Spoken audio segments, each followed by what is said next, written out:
চট্টগ্রামে এখন আলোচনার কেন্দ্রে বিএনপি প্রার্থী ঘোষণা না করা ৬টি আসন।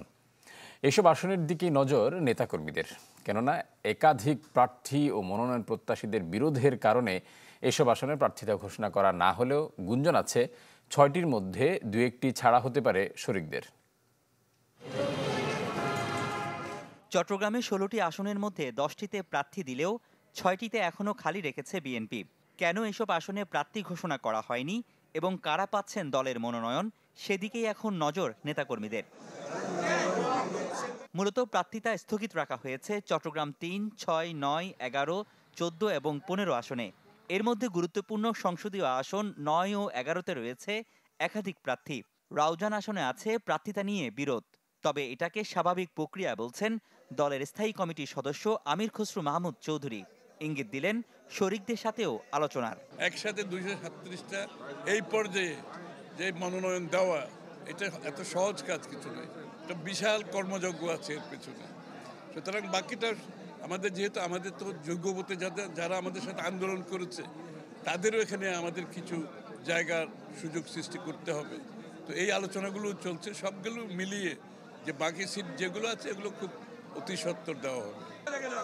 চট্টগ্রাম ৯ আসনে আবু সুফিয়ানের নাম ঘোষণা করেও পরে তা স্থগিত করা হয়।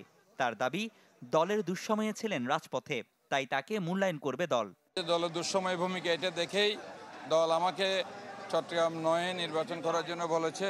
কী কারণে স্থগিত করেছে এটা জানি না, তবে আমার দৃঢ় বিশ্বাস এটা তারা খুব অচিরেই এই স্থগিতাদেশ প্রত্যাহার হবে এবং ইনশাআল্লাহ আমি চট্টগ্রাম ৯ থেকে ইলেকশন করে জনগণ এবং আমার দলের নেতা কর্মীদেরকে সাথে নিয়ে ধানের শীষের বিজয় ইনশাআল্লাহ নিশ্চিত করব। মাঠের নেতাকর্মীরাও এখন তাকিয়ে ৬টি আসনের দিকে। তাদের দাবি, ত্যাগী এবং স্বচ্ছ ভাবমূর্তি নেতাদেরই মনোনয়ন দেবে দল। ত্যাগী যারা কষ্ট করেছে, যারা দলের পরিশ্রম করেছে, দীর্ঘদিন থেকে রাজনীতিতে জড়িত ছিল, তাদেরকে নমিনেশন দেবো। নির্যাতিত নেতা কর্মীদের পাশে ছিল, ওদেরকে যেন দল মূল্যায়ন করে, বাছা করে ওদেরকে মনোনয়ন দিবে।